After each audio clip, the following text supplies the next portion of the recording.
When you become unattainable, this happens. Break something at the start.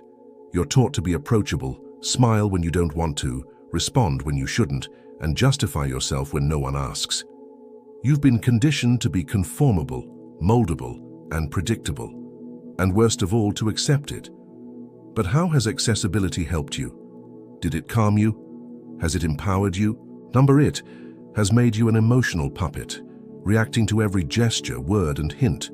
People read you and push harder when they see you jump with every push. Because yes, the world has button-pressing experts, but only if the buttons are accessible. This is where the poorly understood concept comes in, being inaccessible, as a sign of dominance, self-control, and inner power, not escape. Building walls to not feel is not the point. Learning not to react, because every reaction exposes you. Every time you explode, justify yourself, or rush to explain, you lose power. Silence is strategy, not coldness. Mystery is magnetism, not indifference. People can dominate a room without speaking. They've learned not to be open books, not because they shout louder. They don't bare their interior for attention. They don't rush to explain, justify, or please, because they know something others don't. The less you give, the more they ask. People are addicted to uncontrollable things. What's mysterious escapes and defies judgment. Unreachable people intrigue because they don't bend and can let go. Here comes another crucial point. Release is liberation, not loss. Leave that toxic relationship, job, or commitment. Stop needing to know everything. Be right and be validated. Holding on makes you more dependent. Personal power versus dependence. You can't be unreachable if you need approval or praise. Eliminating explanations helps you let go. Don't justify your choices. Protecting your peace doesn't require explanation. You don't need to prove your goodness. This is true. The people who judge you already know about you and want confirmation, not data. Ignore their stories and let time speak. In a shouting world, silence is power. In a world where everyone wants to be seen, the invisible becomes powerful. Not being everywhere, but being unmistakable when you are, is presence. Only by not reacting can you achieve that. Many mistake being unreachable for being cold if you don't emotionally commit to every word, gesture, and expectation. Not coldness, but emotional maturity. An environment-driven person reacts to everything. Choose when and how to respond to rule your life. This is sovereignty, not isolation. Self-control is choice, not repression. Choosing to ignore provocations, messages that don't deserve your attention, and withdrawing before you become the villain in a story that wasn't yours. Not explaining when it won't change anything. Sometimes doing nothing is the most powerful act. Being unreachable changes things. Former manipulators are confused. Your frustrated customers can no longer vent. Your absence surprises those who expected you to beg, and you move forward quietly. Not having to respond, clarify, or prove anything brings indescribable peace. You must endure a brutal process to get there. Detachment. You must stop seeking understanding, love, and acceptance. As long as you beg for love, you'll be reachable. Reachability makes you vulnerable to others' games. Boundaries matter. Unshouted, unnegotiated, unpublished boundaries. Living boundaries that are respected because you respect them first. Living with clear boundaries is noticed. You may lose some. They were liberations, not losses. Learning to let go means not carrying others' stuff. Not everyone can be saved. Don't be emotional support for those who won't change. You can't always comfort those who use you as an emotional garbage can. Energy selection should be brutal because it's finite. And every time you waste it on unappreciative people, you shrink to fit in places you shouldn't. Mystery, silence, calm aren't flaws. Virtues of those who no longer shout to be heard. Those who live for peace, not fame. Peace is so magnetic that those who see it want it, but they don't know it's unbuyable, fakeable, or stolen. Building it requires painful choices, letting go of what doesn't work, and prioritizing yourself. Remember this when someone provokes you. Power is declared by not responding, win by not playing. Energy is saved by not explaining. Your sword is silence, your shield is self-control. The world views you differently when you choose to become unreachable, not because you're running away.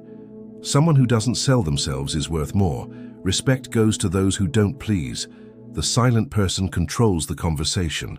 That easy, very brutal. Unreachability persists. It's prominent when you decide. It keeps feeling. Knowing what's worth feeling. It's not indifference. Having priorities. You realize you've always had power when you realize that. You had to stop giving it away. Are you going to keep reacting to everything and letting the world define you? Are you going to choose what reaches, touches, and defines you? It may not seem like it, but that choice changes everything. You do it silently, without explaining or asking permission. Being unreachable is self-love. This tells the world that you can access me only if I allow it. Dear friend, that permission is sacred. Guard it. Guard it. If someone crosses boundaries without permission, respond with silence. Not because you hate, but because it no longer affects you. This is the real win. Untouchable not because you're arrogant or cold, but because you're in charge. That's priceless. Getting this far means something inside you has started to awaken. Quiet discomfort. Feeling something must change. Though uncomfortable, that's good, because it means you're done reacting to everything, pleasing others, and being understood. It's time to discuss something subtle but crucial to the main idea. Controlling yourself radiates energy. Even when you're silent, others see more than you think. How you occupy your space, manage your time, and project confidence is as important as what you say. The psychology behind this is clear. Even unconsciously, humans notice when someone needs constant attention or validation. The need is obvious and makes you vulnerable. Being unreachable means paying attention to your emotional relationships. Not being available 24/7 is out of self-respect, not selfishness. Not everyone needs your thoughts, plans, or deepest emotions. Selectivity is about self-defense, not isolation. Share too much with too many people and lose value. When everyone can see you, you lose your uniqueness. Developing emotional distance is a sign of maturity. It means saying no calmly, taking time without guilt, and being alone without anxiety. Because being alone and lonely are very different. The first is optional. The second is emotional dependence. Being clear about your time and energy partners is crucial. Different people deserve different access to your life. Not everyone can handle your vulnerability, so protect your inner space as self-care, not as a barrier. This is another key idea. Silence can be more powerful than words. Not reacting as others expect, not engaging in unnecessary discussions, responding calmly or remaining silent creates a sense of security that commands respect. People often seek a reaction to destabilize you, but if they don't find one, they lose control. Self-control stops. Many avoid confronting this point. Your character may become a burden as you play it to fit in, feel accepted, and avoid conflict. It may have served you, but keeping it if it no longer represents you takes you further from your essence. Does authenticity cost? But hiding your true self costs more. That emotional wear is silent but constant. Leaving that character and being yourself is hard. Sometimes people withdraw. However, they were fake bonds based on an artificial you. What's left is more valuable. Acceptance without filters, genuine relationships, and peace without external approval. We feel internal coherence. It shows in your speech, actions, and presence. That makes you strong and gives you a solid presence without imposing. The energy you save by not reacting impulsively can be invested in yourself, in improving, growing, and creating something that speaks for you without explanation. Because whenever you withdraw in time or avoid things that don't matter, you strengthen your identity. And it shows. It's perceived and respected.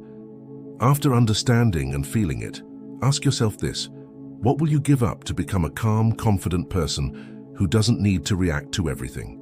Instead of closing your heart, being unreachable opens your eyes. Not escaping the world, but getting closer to yourself. Inner connection and emotional clarity are worth more than external validation. Now that you've shown that becoming unreachable is self-respect, we must discuss something equally important, but rarely discussed. Difference between self-control and self-repression. Because it's not about fearing silence, not to avoid conflict out of cowardice. Choosing when to act, speak, and most importantly, not act is key. Fear causes repression. From clarity comes self-control. Repression poisons you internally. Controlling yourself strengthens you internally. That distinction alters everything. Think about it. Resentment builds up when someone stays silent out of fear. Quiet people strategically gain power. Here comes a new dimension, underexplored but transformative. Active waiting. Do you know one of the most powerful traits of unattainable people? That they don't rush to correct, avenge, or clarify, because they know time is an ally when used wisely. Active patience isn't inaction. It calculates. It's knowing not to rush because impulses rarely last. Imprudent people act now and regret later. The patient one watches today and acts when needed. That distinguishes reactors from directors. But patience is hard. Trust is needed. In yourself, your process, and the fact that you don't need to prove anything to be valuable. It requires silence when your ego screams to speak. Being comfortable with uncertainty when your body wants answers quickly is difficult. Your emotional strength comes from that silent inner battle. Let's move on to another perfect idea. Personal value management. You determine your worth. It's not abstract self-esteem, but something more concrete. How you manage time, emotions, and energy. You devalue yourself when someone gets your attention without merit. When someone has complete access to you through proximity or persistence, you give more than you receive. Personal value is shown, not said. It's shown with boundaries. You show it by what you tolerate, with what you ignore. Even if it hurts, let go, especially when it hurt. Further investigation reveals another idea that deserves its own space, a distinction between presence and availability. Being present is knowing. It's joining a conversation or room without asking for attention. It affects without effort. Availability is different, always being present, responding, and giving. When you confuse presence with availability, you empty yourself. Because the always available loses value, and the conscious present is remembered. Interestingly, many people fear losing connections if they're unavailable. Fear turns them into emotional slaves, but they don't realize it. Fear of loss enslaves you to what you no longer need. This is another valuable territory. Emotional honor. Pride is not dignity, not cold, not indifference. It's knowing your worth and not settling. It doesn't require explanation. Not asking for answers from people who won't give them. It's accepting that others won't get you, because you're not here to prove yourself. Living it is your purpose. Living it means having people who see it without you having to prove it, who honor silence, who don't assume or demand. People who know silence is a message, not punishment. Don't read the rest if you can't read that message. Let's discuss something painful but liberating. Conscious rejection. Learning to reject unsuitable things. Despite appearing as an opportunity, even if it arrives when you want it most, not all shiny things fit your path. Sometimes true self-control means turning down a good offer because you deserve better. Here, being unreachable takes on new meaning. Not that others can't have you, you decide who to let in, with logic that prioritizes emotional stability, peace, and process. Being unreachable means being immune to your past hurts. It's knowing your value doesn't change with who stays or leaves. Being content with losing what no longer serves you. It's calmly observing your disturbance, feeling what broke you calmly. It's choosing yourself repeatedly without drama, noise, or spectacle. When you arrive, something changes, both you and the environment. You no longer attract weak-minded people. No more seduction from lack. No more wound connection, because your energy stopped begging. Firm now. It's steady. It's enough. That changes everything. Are you feeling it? Then continue, because freedom follows unreachability. Just when you think there are no more layers, the subtlest one appears. The strongest. Very few reach. Feeling whole without needing anyone to understand you. That is self-control's final frontier. Choosing your words and accepting that you don't need to be understood to be valuable. The world seeks explanations, labels, and definitions. You're not a manual. Living yourself is your purpose. A well-managed mystery. To exist without justification, pay close attention, not arrogant. It's depth. After digging deep within, you can no longer accept superficial relationships or empty validations. Your experience is too much to keep lowering yourself to fit in. You've felt too much to act light. Why is this journey's end not a destination. New walking style. A way where you set your own pace without being pushed. A way where you choose your path instead of being dragged. A way in which you no longer seek attention because you know those who matter will notice you even in silence. If you still doubt, falter, or react more than you want, don't punish yourself. Part of the process, becoming unreachable takes time, daily practice, falling without losing, knowing it's hard but choosing to move forward. I have a suggestion before you leave. Put this phrase in comments. My silence isn't absence, dominion. Want to read it? How many are willing to live from that power, that non-negotiable calmness? Subscribe if this video made you think about that part of you that no longer wants to react to the world. We talk about what's unsaid, what's felt deeply, and what they don't explain but changes everything. Saying goodbye, not like everyone else, without a goodbye number. My goodbye is a heavy silence that leaves space for you, because the video continues. No one can reach your beginning. I vanish,